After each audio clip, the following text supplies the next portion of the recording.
In Tokyo Metropolitan, advanced nurturing high school students are sorted by one single metric: their academic performance. To those who excel, they are given copious amounts of points, the currency which can buy absolutely anything within the school district, from essentials like food and utilities, to buying control over others and circumnavigating the rules. These are the students that stand at the top of the student hierarchy. And then there are those who struggle. They are given, appropriately, nothing. This is a small society where only the intelligent can survive. The ultimate motivation to not procrastinating your work, even though you probably still will. Each grade is separated into a hierarchy, classes A, B, C, and D. But these divisions aren't always set in stone, but they're always subject to change, where each class must unite and battle amongst themselves for the prestigious position of Class A, an opportunity that will guarantee them a life of luxury. In such a competitive environment, we follow but a simple deflated man, Class D's Ainakoji Kyotaga. A man who is so bland and average that he barely managed to make it into school at all, by getting 50s across the board. One who will surely struggle as he stumbles his way through all of his classes. However, all that makes his Ainakoji up is but a facade. He is the true reason behind why this story is so enticing, that in such a competitive environment we follow an anomaly, one who defies logic and holds down his own true capabilities. To put this in perspective, let's look back to what his 50s really meant. To have the capacity to even pinpoint a grade in each and every single subject, let alone getting a perfect 50 when even a single mistake would mean losing his admission into the school. Getting 50s across the board isn't a show of his ineptitude, it's a demonstration of his confidence, a true genius among geniuses who despite everything chooses to maintain a perfectly average life. One thing that makes this anime really enjoyable is the fact you can actually theorize about what's going to happen next in the story. It gives you just enough information to not make it obvious, but enough information for you to piece together if you think hard enough about it. And in my opinion, it's probably the best way to watch the series, to be able to pause in between the episodes or even within the episodes and just analyzing the scenes, what's happening, what they're saying. And in my opinion, it's probably the best way to actually experience the story. If you have a friend or two that likes that kind of stuff as well, going into it with them as like a duo or trio, it's a fantastic experience. I highly suggest it. Every person on this earth carries a dream that will make something out of their lives. Whether it's creating a stable career to support your loved ones, or creating a work of art so captivating it'll outlive you for 1,000 years. These dreams take on forms so unique and abstract that the day you find yours will be a memory that will ignite a flame deep inside your soul. And for a young girl named Coco, that day begun the second she wandered her way into a deep, dark basement. There, she didn't see a deadly monster nor an inspiring monolith, but a lone witch sitting up against the wall. A witch who called her down and opened her eyes to magic so kind and beautiful that her heart was filled with it, and her eyes enamored. She truly fell in love with what she had seen, this magic. On that day, she knew that this was what she had always wanted to become. This was her dream. But there was an absolute truth the witch never cared to mention. She existed in a world where creating even a drop of magic was decided upon the moment of your birth. A gift that she would come to realize she lacked.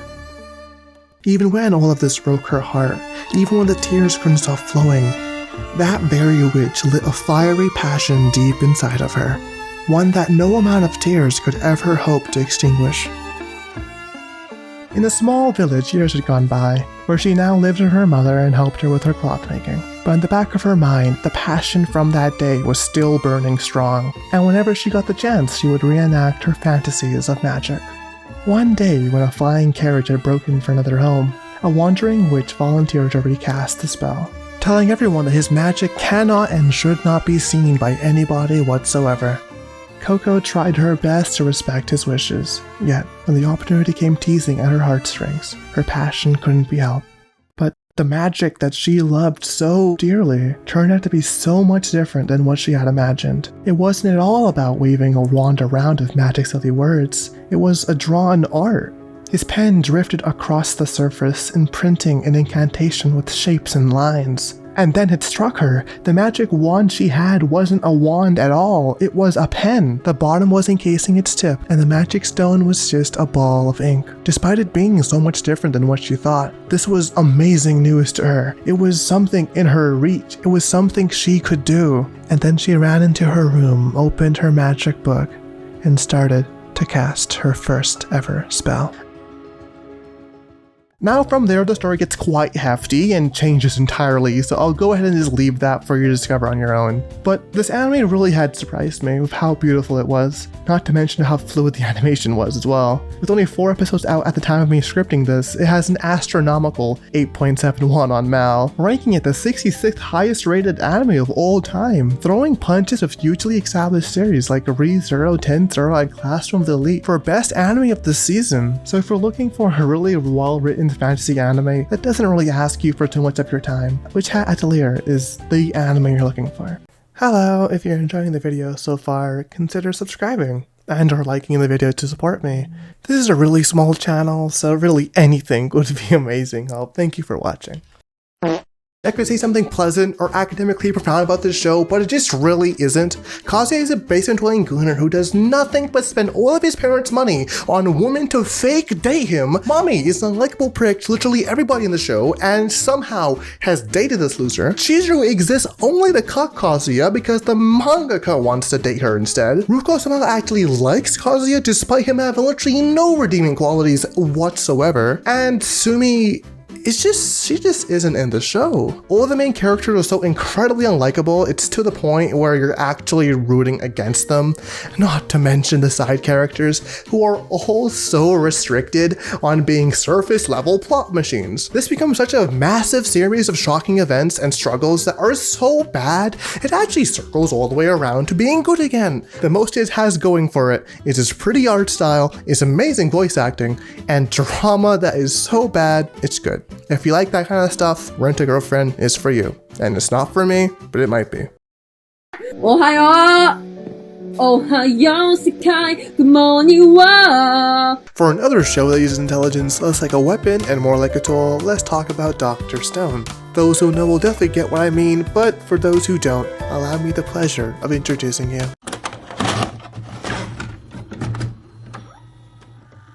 It all started when a flash of light surged out of South America, sweeping over every horizon, a bright green glow which eclipsed the entire Earth in just under an hour.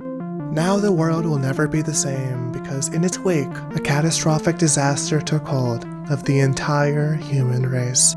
One where instead of screams of widespread panic or even the sounds of gunfire, there was just a dreadful quiet. Every single man, woman, and child were indiscriminately turned to stone. This was the Great Petrification, the disaster which took hold of the world of Dr. Stone. With the lack of anybody being capable enough to maintain civilization, everything crumbled away. Do you think Paris could last 10 years of disrepair? No. Every metropolitan area was either eroded, arrested, or reclaimed by nature. Humanity spent millennia encased in stone. They were trapped, waiting, wanting, hoping for freedom, and then it finally happened. It took an excruciating 3,720 years, but fate is a cruel mistress. When a drop of nitric acid fell onto the face of a man, seeping into its cracks in just the right ways, it forced the stone to finally let him free. He was the first man to take a step in 4,000 years, and his name was Ishigami Senku. Even though he may be arrogant and incredibly single-minded at times, he is a man whose passion is for science and science alone. A man who would spend his entire life advancing science for humanity to prosper. But Senku doesn't just use science, he explains it step by step, like a teacher leading his class. Because despite him being a scientific polymath, knowledgeable of all, he isn't really capable of much by himself. He's scrawny and weak, and he's just not particularly good at much besides science and math. For some reason, I just ended my script here without any real, ending portion of it, but I'll just freestyle it. Why not, right? Dr. Stone's type of series that even though it does kind of sound all sciencey and stuff, and the science is real, everything's fact-checked, there is more to it. There's a lot of action, and I mean there are a lot of action and drama and tension, and the storytelling is phenomenal. It's one of the best science-based media there is. It won't teach you much, but the plot is amazing.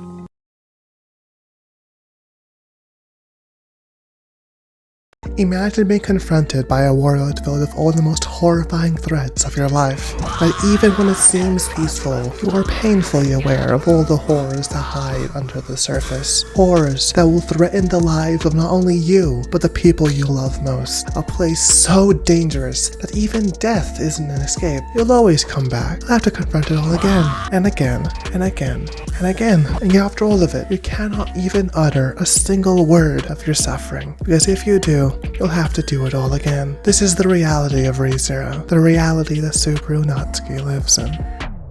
Even though it's been airing for almost 10 years now, its animation quality hasn't diminished a bit. In fact, it's done the complete opposite. It's gone significantly better. The only time where the animation was lackluster was during COVID. And, well, oh god, that was the time, but hey, if the world needs to go on a worldwide pandemic for ReZero to have meh animation, I call that an absolute win. Studio White Fox truly took ReZero and made it into a true masterclass of anime. Hell, even Subaru looks devilishly charming. Despite how many may outwardly see him, if I were to say one thing about Subaru, it's that he's not the kind of person who's naturally weak. Like you or I, he's the product of the environment he was raised in. An environment that hurt him in just the right ways that it made him want to run away and hide, to protect himself against the world. A world that in a single moment entirely changes. It's the new star he's always wished for. Here he's given an opportunity to fully open himself to growth. Here he's given the freedom to fail and yet still learn from his mistakes. Here, for the first time, he can become someone worth becoming.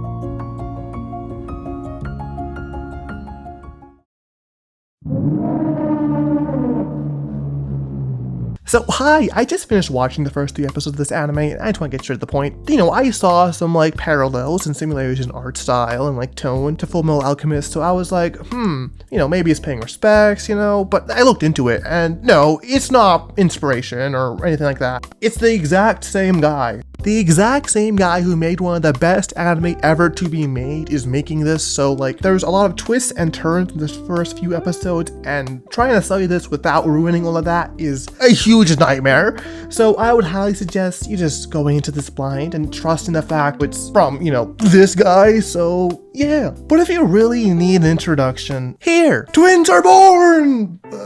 What should we name them? I don't know. Night and day? Okay. Where's mom and dad? Milk. Huh? Milk. Okay. Whoa, these statues are cool. Thanks, kid.